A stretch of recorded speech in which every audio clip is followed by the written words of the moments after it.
Hi, welcome to another episode of Piecing It Together, the podcast where we take a look at a new movie and try to figure out what movies inspired it. And today on the show, we are talking about Pokemon Detective Pikachu. It's going to be a very silly conversation for a very ridiculous movie, but it was fun. It was a pretty fun movie and a great conversation with returning co-host Ryan Daugherty, who was just in town recently. I got to meet him for the first time, so that was fun. And now he's back on the show, so I'm glad to have him as always. Detective Pikachu is, of course, part of the big, giant Pokemon world of video games and cards and, I don't even know, cartoons. There's so much Pokemon in the world. It's one of the biggest franchises there is. I was a little too old for this franchise, though. I kind of missed out on it. Being the nerd that I am, I've always been around Pokemon, but I just never really played the games or anything like that. But with Ryan Reynolds voicing it and the commercials kind of promising a little bit of a Deadpool light kind of a thing, I was certainly interested. And plus, it is a Nintendo franchise, so I am a Nintendo guy. So I was kind of excited for this movie, and glad to be talking about it. As always, I want to remind you all, if you are not yet, make sure you are subscribed to Piecing It Together on your podcast app of choice. Also, you can find us on all the major social networks at Piecing Pod, and you can join our Facebook group, Popcorn and Puzzle Pieces, a movie discussion group to discuss movies like Detective Pikachu and all kinds of other movies. And also, before we get into the conversation about Detective Pikachu, we have a sponsor today. I want to thank the Golden Tiki for being a sponsor of Piecing It Together. The Golden Tiki was recently named one of the top tiki bars in the United States by the Food Network. Also one of the 10 best nightlife destinations in Las Vegas by USA Today. It's also, you guys know I pretty much don't leave the house lately as I've gotten into the ripe old age of 38. I don't really leave the house too much anymore, but I would say, like, unless it's movies, you know, I'm talking like nightlife, like actually going out, having a drink or any of that kind of stuff, I would say like 90% of my times out of the house have been to the Golden Tiki. I mean, it really is an awesome place, and it's pretty much where you'll find me if I'm going to be out at a bar, which is rare, but I always tell people when they're coming to town, let's go to the Golden Tiki. It's a really cool place. And just recently added, I saw it when they were putting it together. I haven't seen it in action yet. I'm hoping to get down there soon to see it, but they just added Al and Bud's Oasis, which is an animatronic bird show featuring 2 robotic parrots that were built with like microcomputers and nanorobotics and 3D printing and hand feathering and like a whole big script of a show. They're just like, knowing the owner, Brandon Powers, I'm sure they're plenty dirty and plenty ridiculous and really funny. So they're described as engaging and risque repartee. I'm sure it's absolutely hilarious. So you guys should all go check out the Golden Tiki.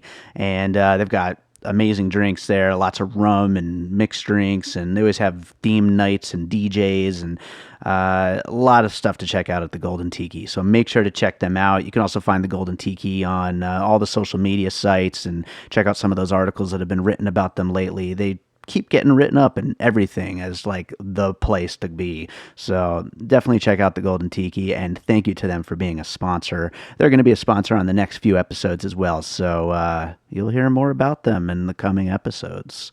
So with that said, let's jump into the conversation about Detective Pikachu. All right, so with us today is Ryan Daugherty to talk about Pokemon Detective Pikachu. Ryan, how you doing, man? Hey, so I do have to get this out of the way right away. I am very firmly on Team Digimon, but I will take one for the team and do a Pokemon movie, especially because this was one of my most highly anticipated movies of the year when we had our top 10 anticipated movies of 2019 episode. So happy to be here for this. I'm not 100% sure I'd have seen this if it wasn't for you. Your enthusiasm rubbed off on me, And I'm not 100% sure whether or not I'm happy that I saw it, but it'll be fun to talk about regardless. I was excited though because I mean Pikachu, Pokemon is like it is its own thing, but it's also kind of a Nintendo property, and I'm happy to see a Nintendo movie be like one of the first relatively big video game movies. Yeah. That always makes me happy. This is I mean, the next one I guess they have on the docket is the Illumination Super Mario Brothers movie, and I don't really know that I've ever actually seen an Illumination film, but I've never heard a good thing about any of them. I walked out of an Illumination film once, so Secret Life of Pets. That's where I'm at. So. I did make it through all of Detective Pikachu, so that's okay. Yeah, that's where the bar is at then.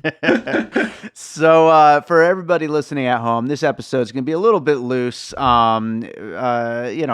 Pikachu movie. I mean, we're not going to really deep into the greater truths of the art of filmmaking here. However, I'm sure we'll have plenty of puzzle pieces to talk about, and with that said, Ryan, what do you got for your first puzzle piece for? So I'm gonna go with the most obvious one. I didn't make this description myself, but I've seen multiple people online talking about how this movie is like 90% Zootopia and 10% Get Out. But the Zootopia thing, it really is. This movie just, like, plot-wise, is Zootopia. Like two unlikely partners in a world populated with animals trying to track down the origin of this mysterious chemical that makes other animals go crazy in like this vaguely noir type like homage, and then like eventually discovering that like the mayor in charge of town is the dude who's like disseminating the like chemicals. Dave, I know you haven't seen Zootopia, but that literally is the plot, which you might notice that is sounds identical. Like the exact plot. Yeah, it's like you're just reading it right off the page of Detective Pikachu. Yeah, no, there's a lot I loved about Detective Pikachu, but its groundbreaking plot is definitely not on that list. And it's been a while since I've seen Zootopia. It was pretty good, but this was definitely like the exact same type of thing. Like the only thing that like would have made it more like Zootopia is if all the if there weren't humans and it was just a Detective Pikachu teaming up with another Pokemon trying to solve these mysteries or something. Right, they're all little creatures and all that kind of stuff. I mean, you want to get into the hardcore fan theories, it's debated in the world of Pokemon, are humans just their own species of Pokemon? So we won't go down that road yet, but we'll save that for another time. Wait, I do want to go down that road just briefly. Let's not go too deep into that road, but I do want to know, is the theory that like humans in the real world watching the Pokemon shows are no. Like that, like the species that like Ash and Professor Ogar is, because I think like it has to do with like in like some of the like the ancient Pokemon stuff, like maybe they talk about like Pokemon being able to crossbreed with humans for a period of time or something, but it's sort of implied, I think, that humans are like an actual real world evolution, like not real world, but like using how evolution works in the real world, offshoot of a primitive Pokemon 20,000 years ago or something like that. And in that case, it really just, at that point, Pokemon just means animal then, right? Because like that's kind of how it worked in the real world. Like 10 million years ago, like we were a step closer to a monkey or something like that. So, but yes, I think technically, if we want to say that the humans are another type of Pokemon, then it's exactly Zootopia. This is all very interesting. It also makes me think of a puzzle piece that I hadn't written down. And just because this movie is ridiculous, I'm going to go there. Go for it. And that is Prometheus. Fuck you. Dave knows I get very passionate about the film Prometheus. Yeah, I mean we've got experiments going on here. We've got who is the monster? Is it the humans or is it these creatures? And is it this alien creature that they built? I'm going with Prometheus for my first puzzle piece. This was not planned, and I'm liking where this is going right now. I'm very, very interested to see where else this could possibly lead us. But Prometheus, anytime I get a chance to talk about it, we both are big fans of that series. Even though we recognize it for all of their flaws that they have plenty of. But the Ridley Scott definitely went into a really like an interesting world building situation with creators and children and who is like like I said, like who is who is evil and who isn't, and who is evil for having created things. I mean, it's a very God type thing, but I don't know that we go too deep into that with Detective Pikachu, but I mean it's certainly there in the lab. Oh, no, I mean, anytime you get Mewtwo involved in a movie, and this was actually, I thought was interesting, was, like, every time Mewtwo gets added to a Pokemon property, there's a ton of gravitas that gets added, because, like, Mewtwo's whole thing is, like, what even is existence? Because he's, like, a clone of something dead. So, like, even in, like, the original Pokemon movie, like, from years ago, like, the one that was in theaters, there are, like Mewtwo spouts some lines that, like, out of context, you would think are, like, Abe Lincoln quotes or, like, Gandhi quotes or whatever. Like, it's very, like, it gets very, like, what is the merit of a man beyond his blood, if not his words? And you're like, what the fuck? You are a Pokemon, dude. Like, chill out. Mewtwo gets deep, man. Oh, he really does. So it's weird that they, like, didn't cover that part at all, but they still tried to have some level of, like, grander commentary on being human and being better than human. Okay, so before we get into your next puzzle piece, since you know these characters and the cartoon, all that stuff, is Mewtwo usually, a good character, or is that was that created for the? No, he's almost always a bad guy who turns into a neutral guy. Okay. So it very much is the same thing. So, like, Mew may or may not have been the first Pokemon, and usually Mewtwo's origin is that some really, really bad guy wants to create the perfect killing machine. So they clone the, like, original Pokemon, but then, like, just throw in a bunch of shit from other Pokemon to, like, make him stronger. And, like, usually he's a killing machine because that's all he knows, and then he'll, like, start grappling with his own, because he can, like, psychically talk to other people, just like in this movie. He's, like, the only Pokemon that can talk, really, in a way. So, usually, like, most of the time, at the end of the movie, he will suddenly realize that, like, either he'll realize I'm better than humans, I shouldn't be fighting them, I should pity them, and then he'll fly away, or he will, like, be like, oh, I shouldn't have been fighting at all, and then he'll fly away. Big themes, very big themes for this world. It's like, if you know Pokemon, the fact that it was Mewtwo still really lines up a lot, because he's, like, the strongest psychic Pokemon, and they didn't build him to be the ultimate killing machine in this one, but they built him to be the ultimate physical specimen for Bill Nighy to put him. Also, side note, apparently over the course of this movie, Bill Nighy got, like, super obsessed with Pokemon, and I've heard he has, like, very expensive, very large, like, replicas of, like, Pokemon art and, like, the Pokemon fossils and stuff that are just sitting in his wine cellar because he, like, can't mount them on his walls yet, like, because they're too big. And I hope that's true. I want that to be so true. That's like, wonderful. That, like, 97-year-old fucking brilliant actor Bill Nighy is now discovering, like, Pokemon Go and shit like that. Oh, that is absolutely fantastic. I really want that to be true. I'm gonna look into that once this episode goes up. Yeah, definitely do, like, an editor's note or something if you find out. So what do you got for your next puzzle piece? So this one is a lighter one. Like, it's not as heavily influenced, but I do think we need to acknowledge the influence of the Super Mario Brothers movie on this one. Okay.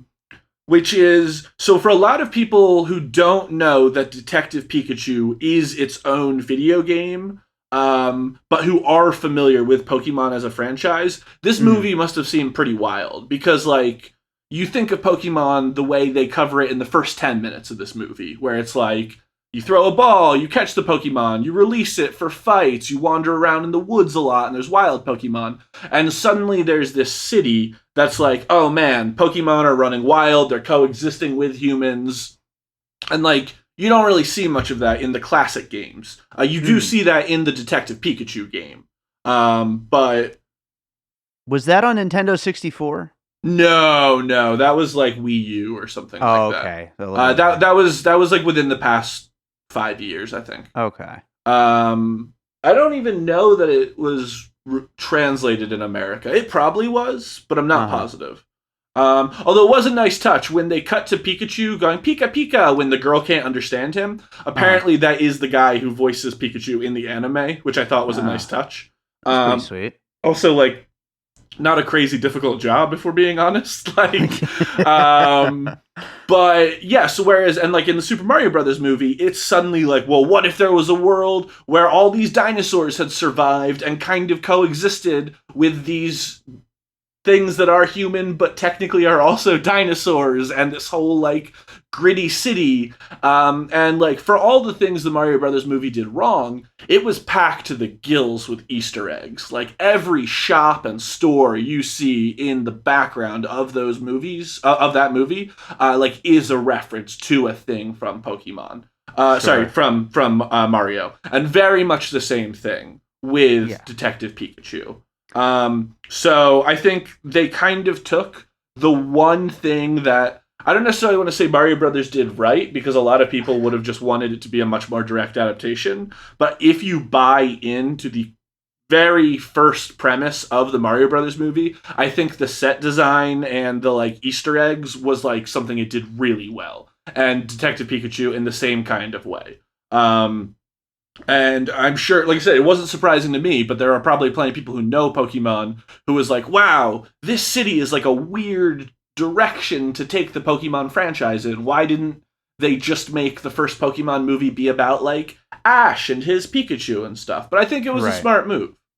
Yeah, no, absolutely. I think it's also a way to really bring people in. I think it's kind of great timing after the Pokemon Go craze a couple of years ago. That maybe this should have been like, maybe 12 months ago or something, but still it takes a while for these things to happen. And I think timing is still pretty damn good to capitalize on that, because a lot of people are getting their first entry into the Pokemon world. I mean, it certainly was mine. I mean, I've always been aware of more of the Pokemon world just because I'm such a Nintendo guy, but I never played the games. Did you play Pokemon Go?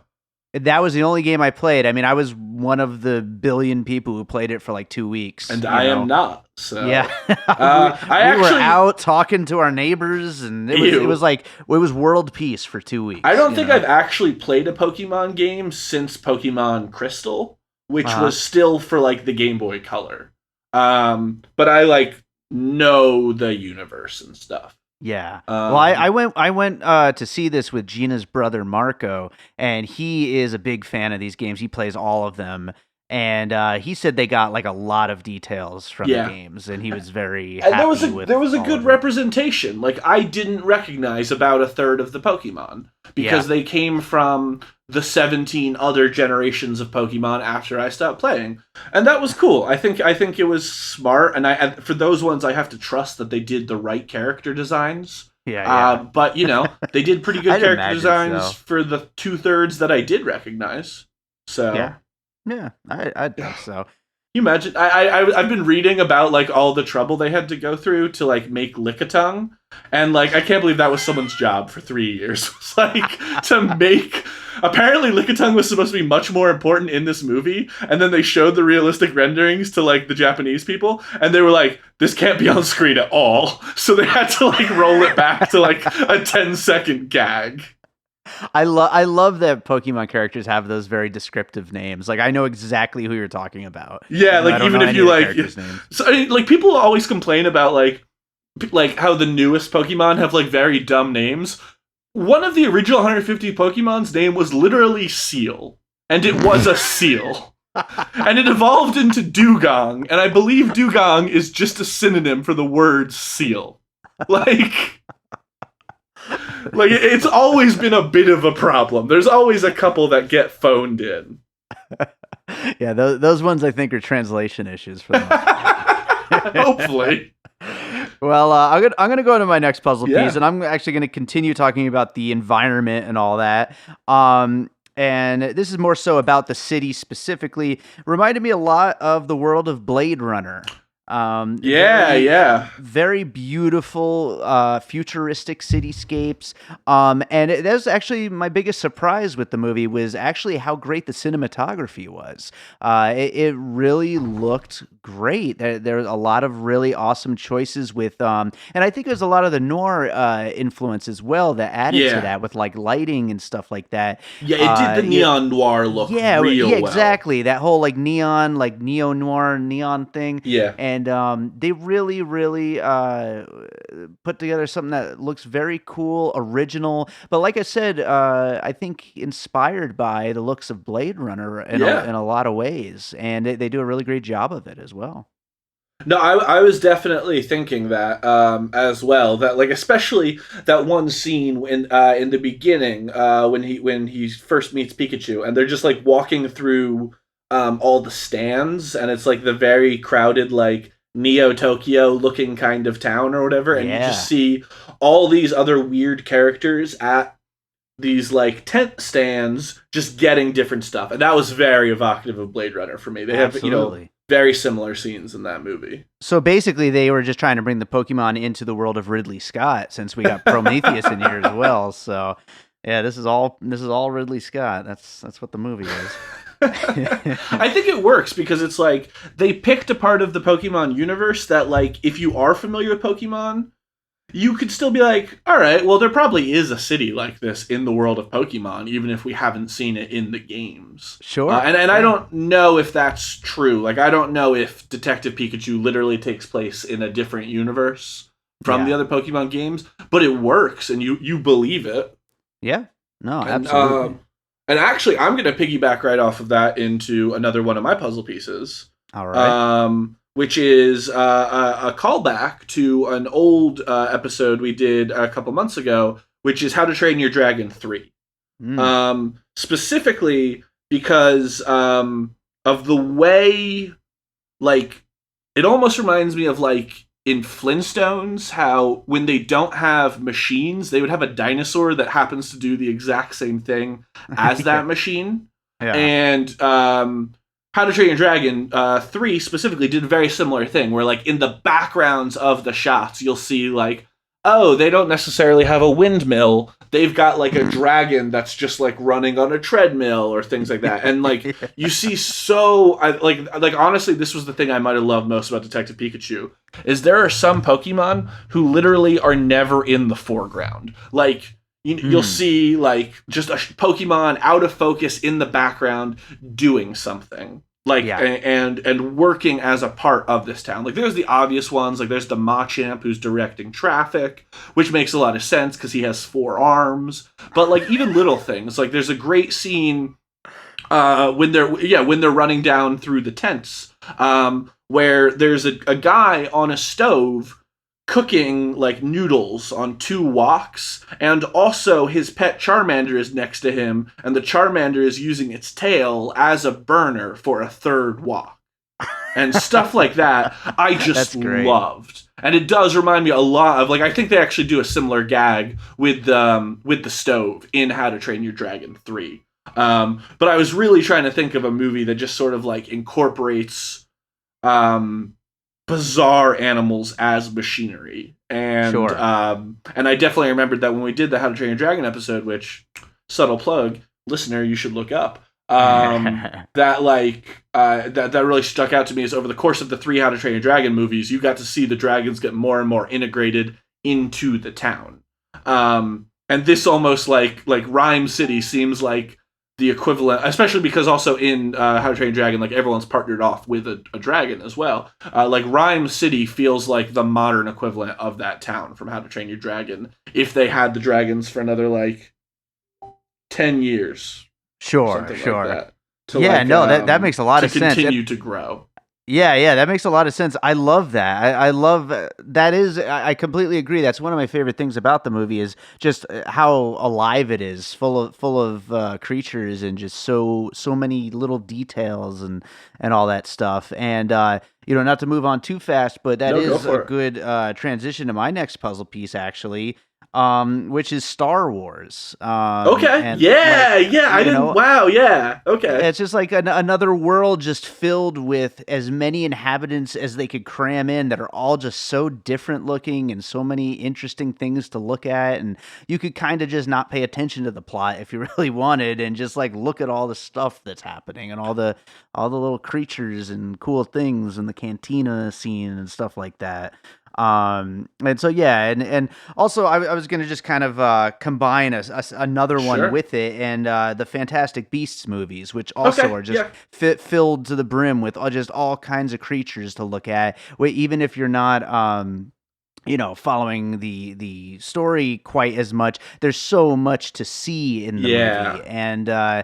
and I'm not as big of a fan of the Fantastic Beasts movies myself, but there certainly was a lot of cool creatures to look at, Oh, and absolutely. Yeah. I mean, yeah, the first Fantastic Beasts is actually my favorite of the Harry Potter movies, which is oh yeah, weird because the second Fantastic Beast is my least favorite of the Harry Potter it's movies. the only one I've seen, so You've only seen the second one, yeah. yeah, Oh man, I yeah. love the first one, but yeah, no, that's so true.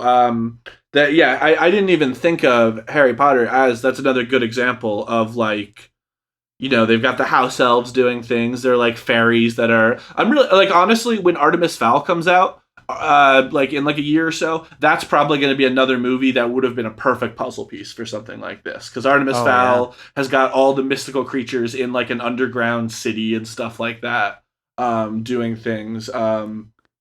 Yeah, Not to derail or sure. anything, but I don't know what Artemis Fowl is. Should Okay. I? Have you seen the commercials? I did, and I Oh, was like, okay. I don't know what this is. It was I a book series from like 15 years ago. Like it is way too late for them to be adapting it. huh? Like Yeah, like to put in yeah, it's perspective, weird. like the tough guy, there's a tough guy role, and like when they were talking about making the movie, there was a lot of talk about like when the books first came out, there was a lot of talk of Jason Statham being the tough guy because he was like the new up and coming tough guy at the time. Well, they should So still get him. I mean, why not? Let's do it. yeah, but like to give you perspective, right? This was like Yeah, just after Italian Job era yeah. Jason Statham or something like that. Um, it will probably be very like honestly, if we do an episode on Artemis Fowl, there's a decent chance that if we don't talk about Harry Potter, Detective Pikachu may end up being a puzzle piece for that. Nice. That'll Um, probably be the only other movie we ever talk about Detective Pikachu during. that sounds like I need to bring up Detective Pikachu as frequently as possible now. Well, what do you got for your next puzzle piece? So those I think are kind of it for my like puzzle pieces. But Okay. the other big trope I was reminded of, and there is a twist on this in Mm. Detective Pikachu, but there's like that movie that they feel the need to make every 10 years where a shitty dad gets turned into a dog and then the family adopts the dog. Like Kevin Spacey did one last year or 2 years ago, and like Gary Busey did one 20 years ago, and Tim Allen did one 10 years ago, and like every 10 years or 5 years, like someone feels the need to make a movie about like a dad who learns the importance of family by being a pet in that family. And this was very much like a less heavy hitting, like a less heavy handed version of that. I felt like, because, like like I was pretty sure walking into the movie that that was his dad in his body. Like even Uh-huh. before it became really obvious, like with Yeah, the yeah. Mewtwo stuff. I was pretty sure the whole time, like, oh, that's what it's gonna be. And I was trying to figure out the whole time, like, did Pikachu actually have amnesia, or was he pretending because he was like he just wanted to spend time with his dad?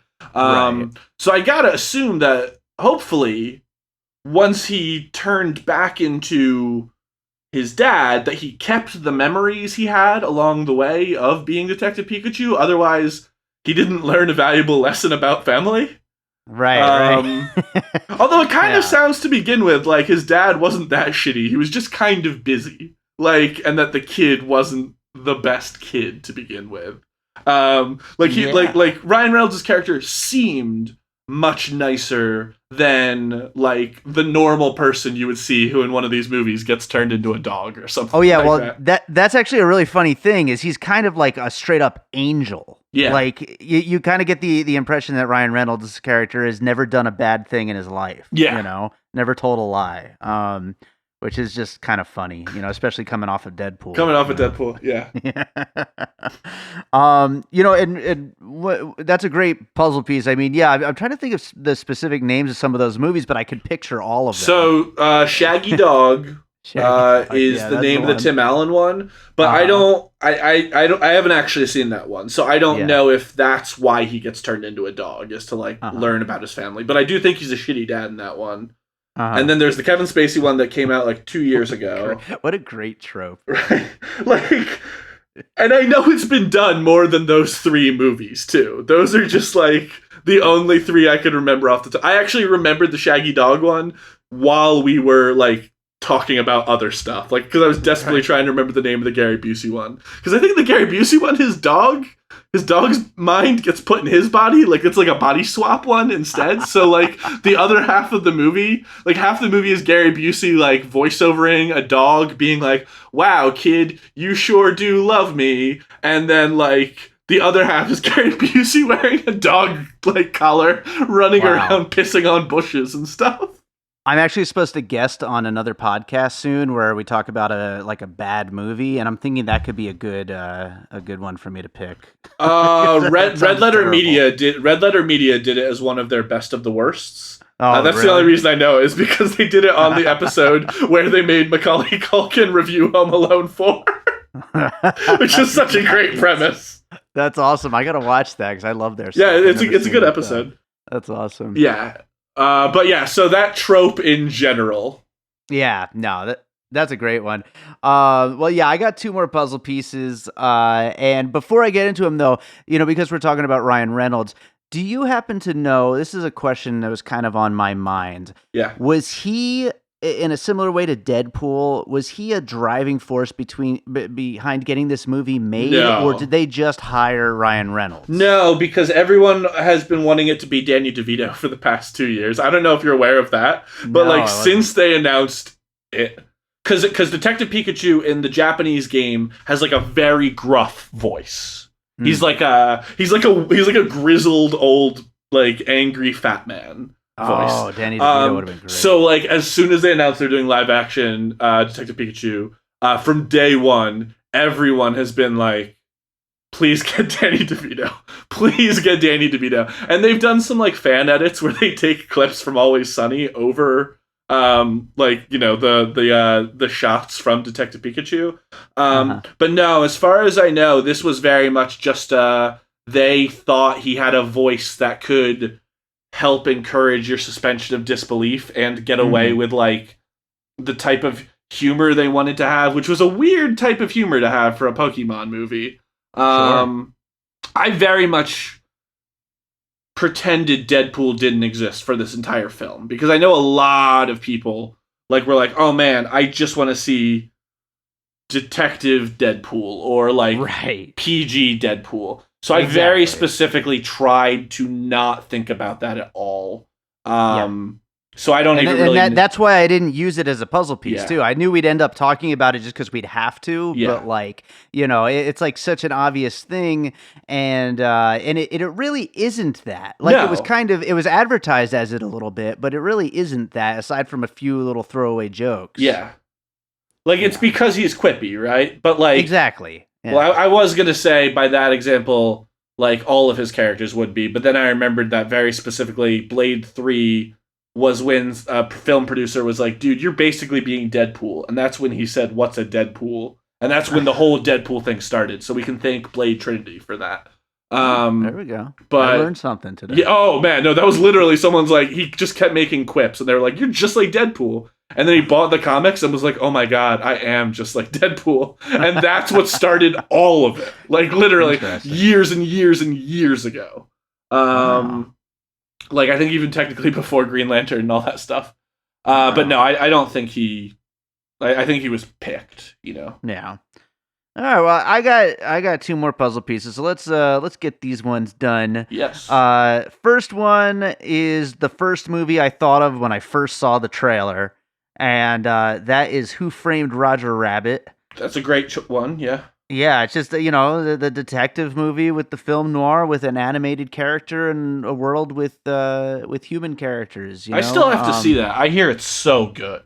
Oh, it's great. I mean, I haven't seen it in probably 20 years, but it was definitely like if you asked like 12-year-old me what my top 10 favorite movies of all time were, it would be in like the top 3, Yeah. I loved that movie so much. And I would think that it still holds up. I've heard it does. It's got to. It's absolutely got to. Maybe we should do a breaking apart on it, and I'll make myself watch it. That could be pretty fun. But yeah, so I mean that comparison I think is pretty clear. There's so many elements from that. This is in a lot of ways like a modern take on it. Yeah. And the other one that I was going to bring up, and this is again more so about a human character pairing up with a cute animated character, and that is Ted. The Seth MacFarlane vehicle where Mark Wahlberg is teamed up with a cuddly teddy bear who is very dirty talking, but of course Ryan Reynolds doesn't go there with this, although apparently there's enough extra footage for there to be an R-rated I've cut heard of the that. movie. Yeah. Doesn't he straight up I think at some point he straight up references people trying to put their fingers inside of him. And I was like, what the fuck, Pikachu? Like, what are you doing? Yeah, that was left over. That slid by, I think. Yeah. Like, I was getting strong, like, John Mulaney voicing Spider-Ham kind of vibes from that. Because, like, apparently there's just a ton of footage of, like, leftover of him, like, just swearing. Like, before they told him what the character was supposed to be, they were like, do your own take. And he went super blue with it. I gotta imagine Ryan Reynolds did the exact same thing. I want that. I actually will watch that if it ever comes out. I think that would be worth watching. That'd be fantastic. So let's do the finished puzzle, and then we'll get into all of our closing thoughts on Pokemon Detective Pikachu. So the finished puzzle includes Zootopia, Get Out, which actually in our once we get to our wrap up, you're gonna have to explain that a little bit more for all of us. But Zootopia, Get Out, Prometheus, the Super Mario Brothers movie, Blade Runner, How to Train Your Dragon 3, the Star Wars series, the Fantastic Beasts series, movies where the dad gets turned into a dog and then the family adopts the dog. It's so oddly specific, but it's true. I think the Kevin Spacey one is a cat, though. I think the Kevin Spacey one is a cat. You're right. You're right. It is a cat. It is. And it came out like right it was before. Like right before. Yeah. Yeah. Then Who Framed Roger Rabbit and Ted. Yes. So that is our Who Framed Roger Rabbit's a real good one. I didn't think of that, but in retrospect. Nice. Yeah, that's a great one. Did Who Framed Roger Rabbit have like trademarked characters from did it have like Looney Tunes or Disney characters or anything like that? Or was it That's a good question because it's been so long since I watched it. I feel like they were all similar, but they weren't actually the Looney Tunes. Oh, it was like a Watchmen kind of thing where they would get real close. Okay. Yeah, because I really only know Roger Rabbit and the girl in the red dress. Right. Jessica Rabbit. Oh, is she Jessica Rabbit? Okay. I couldn't remember if that was the name of the Space Jam girl or not. That was Lola Bunny. Okay, yeah. Yeah. Let's not get started talking about those. Yeah. So did you like it? I did. Yeah, real quick. What explain to us the Get Out part. Oh, just like the mind swapping, body jumping technology thing of I got you. So it's just that, just the mind switch. Yeah, with like, oh, this is a better body. I'm going to put my mind in that body, kind of thing. Okay. Yeah, that makes sense. And Pikachu is a better body. So between Ryan Reynolds and a Pikachu, that is a tough decision. I want to be Pikachu. Who's got the better body? So yeah, I liked this movie. I didn't love it. Sure. I'd give it about I don't know, probably about a 3.5 out of 5. Okay, out of 5. Good for Matt. I was like, wow, that is not a good review. No, not out of 4. Yeah, but not out of 10 yeah, either. yeah. I think it was fun. I really liked the creatures, like I said earlier. Like obviously the Pokemon, not creatures, but I think all of that was great. I think there was some good humor, but I wish there was more of the comedy. I wish it was funnier. My biggest problem with it were the human actors. Yeah, 100%. Justice Smith, is that his name? Yeah. I think he's just the main kid. He does nothing. He just does absolutely nothing. The girl was kind of the girl was not good. No. Yeah, Bill Nighy, was having a little bit of fun with the role. But otherwise, the human characters really dragged this thing down. I thought. I would agree. Yeah. And I was bummed because Ken Watanabe is like one of my favorite actors too. And he had very little to do. In this movie. Little to do. That he strikes me as a character who maybe had a couple scenes cut or something like that.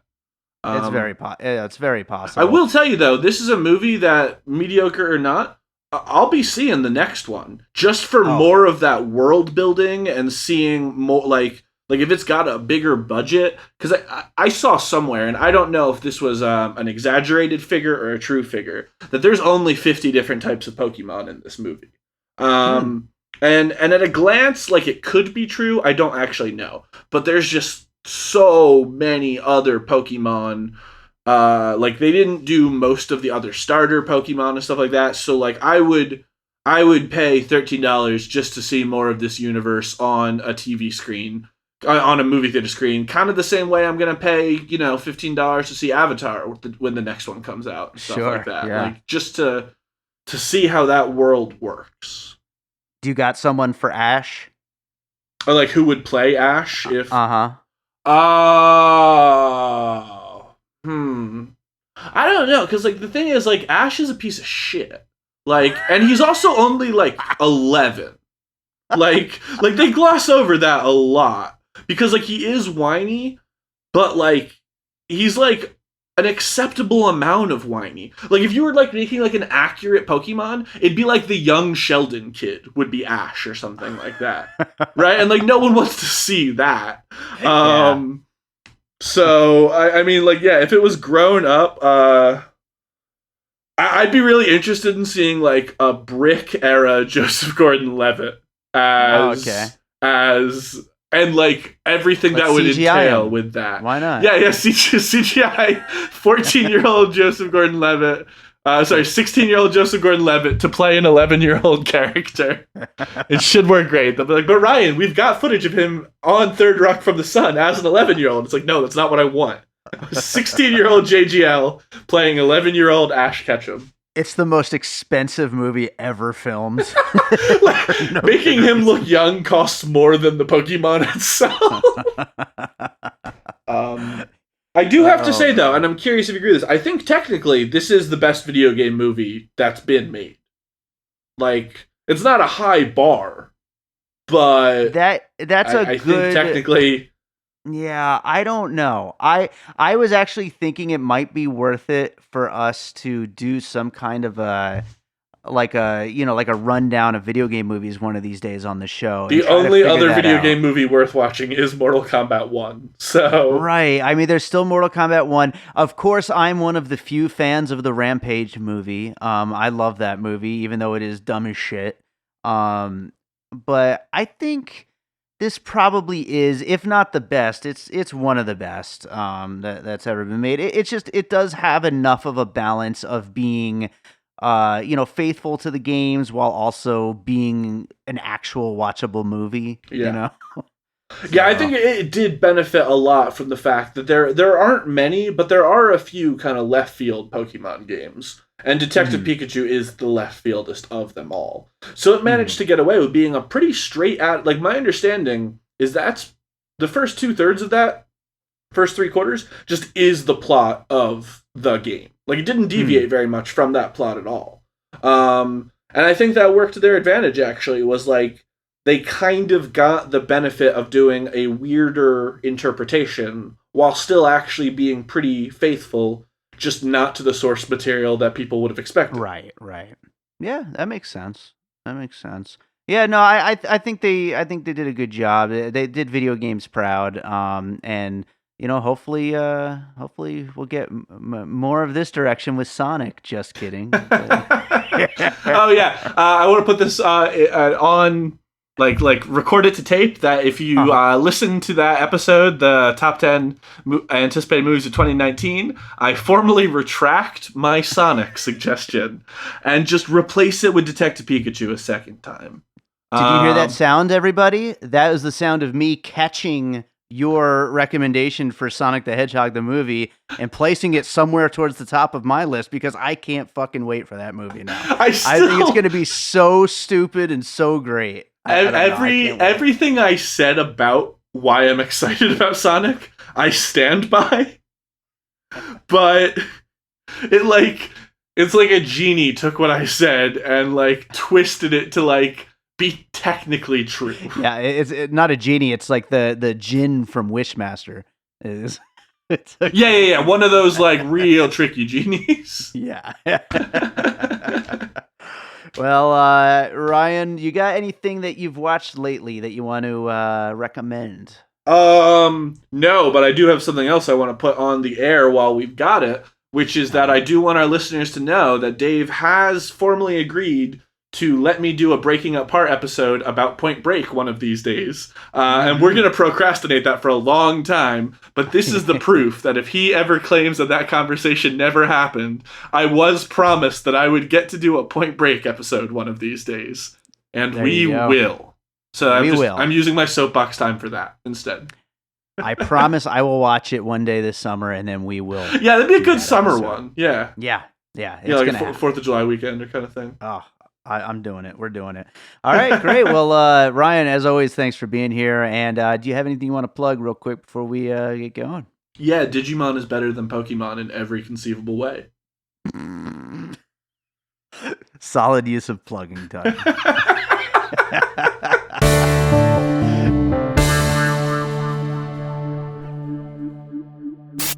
Testing. Can anyone hear me?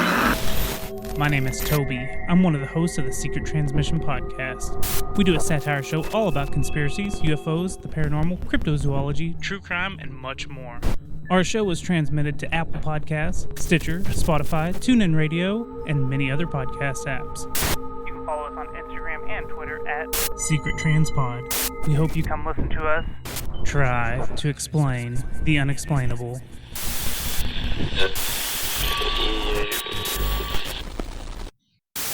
All right, that does it for our conversation on Pokemon Detective Pikachu. Thank you, Ryan Daugherty, for being here for this one. Ryan's going to be back really soon on the show. We actually recorded a special episode that we'll be letting you guys know about real soon. And then he'll also be on the Godzilla King of the Monsters episode. And, of course, that Point Break, Breaking It Apart that we are going to do later this summer. So that does it for today. I want to remind you all to please make sure you are subscribed to Piecing It Together on your podcast app of choice. And you can follow us on social media at PiecingPod. You could join our Facebook group, Popcorn and Puzzle Pieces, a movie discussion group where we continue the conversation about all these movies. And, if you really love the show, you can also rate and review us on iTunes. 5 stars would be amazing. We'd love to get some more reviews on there. And we also really do want to hear what you're thinking of the show. So leave us a review and let us know. You could also just get in touch directly. You could either direct message me or you could email me directly by davidrosen@gmail.com. The show has an email address too, but I always forget to check it. So you might as well just email me. So I guess that about does it. How about I leave you guys with a piece of music, as I always do? And, Pokemon being a video game series, I was looking into some of the music I've done for video games. And there's this one little game that I did music for years ago. I mean, it's like 6, 7, 8 years ago or something. It was called Red Ninja Dragon Mouse. And I think this track from that game would really fit for a Pokemon type thing. So I'm glad I remembered it existed because it's the perfect fit for this episode. So let's close out the episode with Red Ninja Dragon Mouse. What a ridiculous title.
and all points west.